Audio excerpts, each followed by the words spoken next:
What's up, everybody? Today we're going to be looking at this video. This is on Jinjin 5000's channel. He subbed in the words of fantasy, where he was on his stream sharing his Eureka moment, where he figured out how to mech switch in TvZ, and that really impacted the matchup forever. Funny little tidbit here, when I first moved to Korea, Fantasy was the guy I got to watch when, I think it was an MSL. It was really cool. I got to go down there live and like get to see my very first Star League in person. It was so much fun. This guy's really important because he's approached Terran very, very differently. Of course, if you saw Gamers 8 last year, he was the winner of that, defeating Jadong, which is pretty wild. He's got a really smart take on how to play the game. And I thought this was a fun video to share with you guys where we can see his thought process. What he's talking about is it's not just going mech versus Zerg. That's an old idea. What he managed to do was get just a Marine Medic Science Vessel up to a point and then hard stop it and switch into full-on mech. Fantasy also did the 1-1-1 build as well. That's correct. 레이트 메카닉은 제가 만들었다고 생각은 해요. 왜냐면 제가 그 당시에 기억에 나는 게 웅진전 애결이 안 정해져 있었고 제가 경기 전날에 이걸 생각해서 경기 당일날인가 한 몇 번 써보고 저 애결 내보내주세요 했거든요. 왜냐면 웅진은 무조건 저그가 나오니까. 그래서 저 이거 약간 느낌 왔다고 이거 애결 좀 내보내달라고 그래서 나갔죠. 근데 이때 경기 보신 분들 아시겠지만 디테일이 굉장히 떨어져요. 디테일이 굉장히 떨어지는데 그래도 이겼어요. 그만큼 좋았어요. 진짜 혁명이었어요. 그만큼 좋았고, 그리고 이제 제가 이날 인터뷰를 했어요. 경기 후 인터뷰에서 제가 그 최코치님이 만들었으면 최코치님이 만들었다고 해요. 왜냐면 거짓말을 할 수는 없잖아요. 인터뷰에서 다 같이 생활하는데. 근데 제가 인터뷰에서 제가 만들었다고, 이건 네이버에 여러분들 한번 찾아보세요. 찾으시면 남아있긴 해요, 자료가. 이 인터뷰가 있기 때문에 네, 이거를 보시면 될 것 같습니다. 이게 제가 어떻게 생각했냐면 저그전 연습을 하는데 사카스 주니까 무슨 짓을 해도 못 이기겠어요. 그냥 SK를 정말 극한으로 해도 못 이기겠어요. 그냥. 그래서 이거는 메카닉을 하긴 해야. Yeah, so even now, if you watch a lot of these games, there's a point where it gets really tough for the Terran to get any further on the map. If they don't have control of the game and Zerg gets a fourth base up, it's hard to make the bio work, right? Because by then Dark Swarm is out, and the whole game becomes like this matter of like, can the Science Vessel irradiate the Defiler? Can the Defiler get up the Dark Swarm?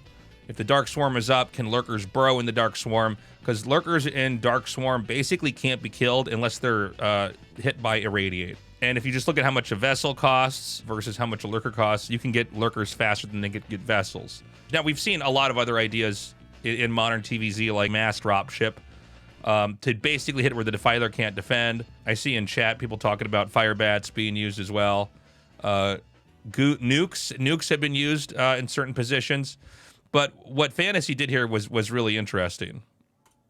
하는데 고민을 진짜 많이 했어요. 누워가지고 고민하다가 딱 느낌표가 온 거죠. 왜 꼭 바이오닉을 하다 메카닉을 하는 건 안 되지? 왜 항상 정해놓고 해야 되지? 그런 게 있어가지고 이거다. 이거 자기 전에 생각하거든요. 그래서 이거 내일 일어나서 연습실 나가면 써봐야겠다. 그래가지고 배럭 다 띄우고 투컴을 동시에 먹고 한번 메카닉을 해보자. 왜냐면 이 당시에 테란들이 저그전에서 3컴까지 먹어도 4컴은 잘 안 먹었거든요. 근데 이제 오히려 저그 사카스 먹으면 사카스 나도 사카스 먹지, 나도 4컴 먹지. 대신에 이제 바이오닉은 힘드니까 메카닉으로 하면 되지 않을까? 왜냐면 벌처가 저글링한테도 좋고 휘들한테도 좋고 울트라한테도 좋아요. 벌처가 상성이 있나 저그전에? 그런 생각이 딱 들어가지고 딱 이때 처음 했어요, 레이트 메카닉을. 하지만 미래에서 기다리고 있던 퀸이라는 카운터. 근데 퀸은 저 그렇게 생각해요. So yeah, we've seen this style of play used in the last couple years of ASL from Terrans, and it does seem like mass queens is the answer. Is that you basically accumulate like 20, 25 queens and just target the tanks. Things basically fall apart when the when the tanks are gone, the Goliaths and the Vultures, I mean, they can basically get overrun by just Hydras and stuff like that. 대처가 된다. 배슬, 골리앗 이런 걸로 대처가 된다 생각해요. 그래서 사실 실제로 저도 이번 대회에서 레메를 준비했습니다. Although that being said, I should mention that if you go for mass queens, the Terran can go for EMP on the vessel, in theory. 사우디 대회에서. 전 지금까지도 솔직히 근데 사가스 주고 힘들지 않나라는 생각을 하긴 해요. 저그가 잘하면. 생각은 크게 변함은 없어요. 이거는 딱히. 지금까지도. 에이트 메카닉은 이렇게 나왔고요. 하겠다는 건데 This is funny to watch because the commentators don't quite understand what's going on. And there's not a reason why they would know. This is like the first time we saw this at a televised match. I'm going to turn this down just slightly, sorry.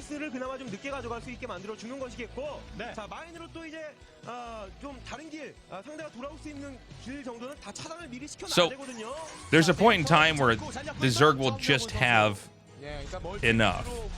And like I was saying before, a lot of the games just came down to like having, you know, 12 vessels floating around and you're irradiating everything you can. But as long as a Zerg can get one Defiler out with Dark Swarm wherever you're at, it completely flatlines the push. 그러면서 진행이 돼야 그게 강력한 것이 지금 너무 무방비로 자신의 길만 가고 있다는 생각이 들거든요. So a lot of people went for mech versus Zerg, but it was just immediate mech.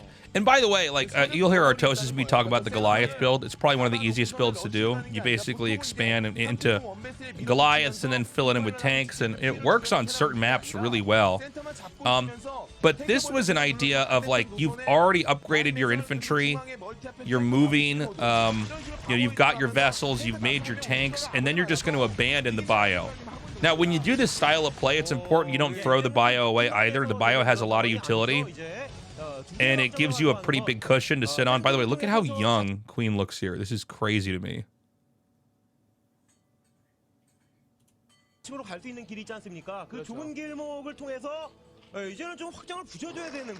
He's like a little kid.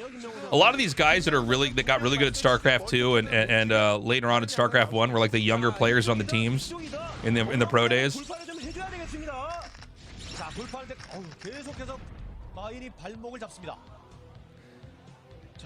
So the way that you do it is you open up with lots of vultures.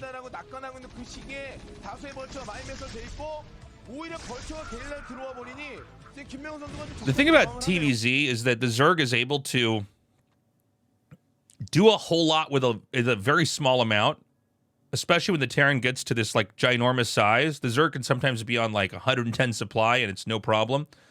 But the issue is they don't actually have a lot of material on the board, and so that's where the vultures become really strong. They actually allow you to basically stabilize. You can litter the map with spider mines.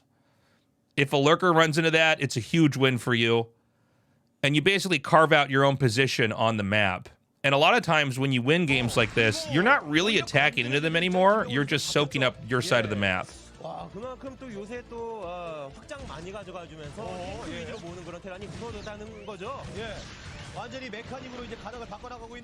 Keep in mind, a vulture's 75 minerals, so if one vulture kills 2 drones, it's already paid for itself.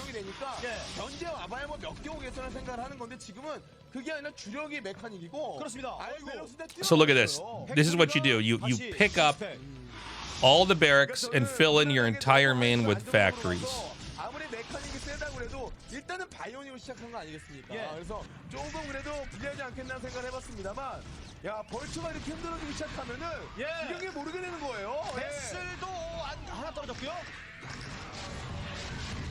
And see, here's the problem is suddenly the tanks become very powerful. Remember that a tank can do splash damage into Dark Swarm if the lurker is not burrowed. That's cute. He blocks out with a sunken colony.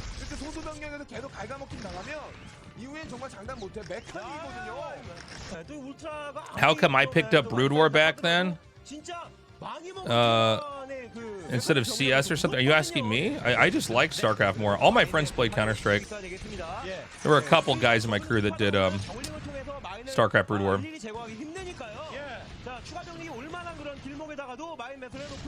And so you just keep making tanks. Now you got to make sure that you avoid queens and broodlings because that will counter this. And then you go for double armory and just crank out as much as possible. And you can really control the map with the vultures. It's really hard to deal with. And notice on this map, the top right corner, that's going to go to Terran. Zerg doesn't have that right now. Look at this. I don't think there's anything to protect the vessel.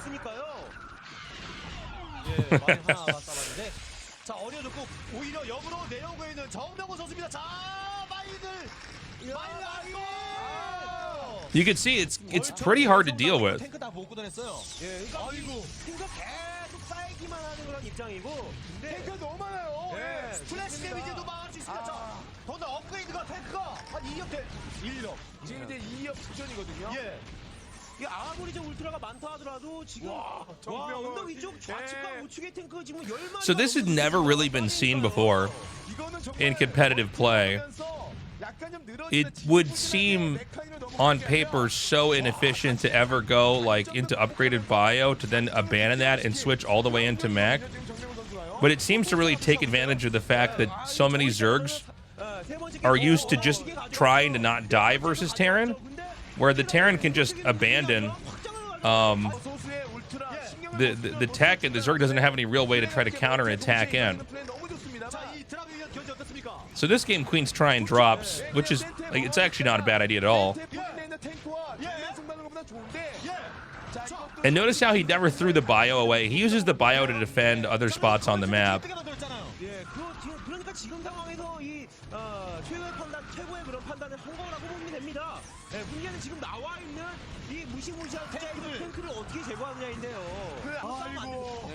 But yeah, there's just too many tanks. 한시 쪽에도 커맨드 건설해 놓고 약간 좀 보험을 들어놓으면서 나간 공격이었거든요. 자, 밀어붙이면 이걸 걷어내야 되는데 아무리 And the only thing that Zerg really has are these bases on the low ground that have the gas with them.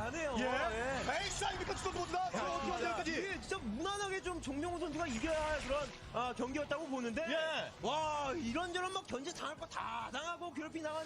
So I think this game's gonna end in a second here. I just need to mute it when it does actually end, because I'm gonna get wrecked with God, he looks so young. It's so crazy. Because I'm gonna hit with a copyright strike. I know they play music right when the games have been won, but yeah, this is such a revolutionary style. When I came back to casting StarCraft 1, there it is, GG. When I came back to casting StarCraft 1, and StarCraft Remastered was out, people were still doing this. So this stayed around for a long time. The fantasy mech mid-game switch. Very, very different approach. Thank you so much for joining me for that video. Kind of cool to see a little bit of StarCraft history and see what impact fantasy had on the matchup and how some of that remains the same today. In the current meta, we don't seem to have this very much anymore, since I think it was like 2 ASLs ago, or maybe 3, when Mass Queen really proved to be strong at stopping it. I don't think that it necessarily will be gone forever. I think it may come back in, but if it does come back into popularity, we need to see the Terrans have an answer for Mass Queen. Like I said earlier, maybe EMP, but then again, that's tough. I mean, they can always spread the queens out. So yeah, anyways, like and subscribe, and I will see you in a future video. Oh, and go to tastelessthreads.com. That's my merch shop. We got this little Broken Keyboard GG shirt. Have a good one. Bye-bye.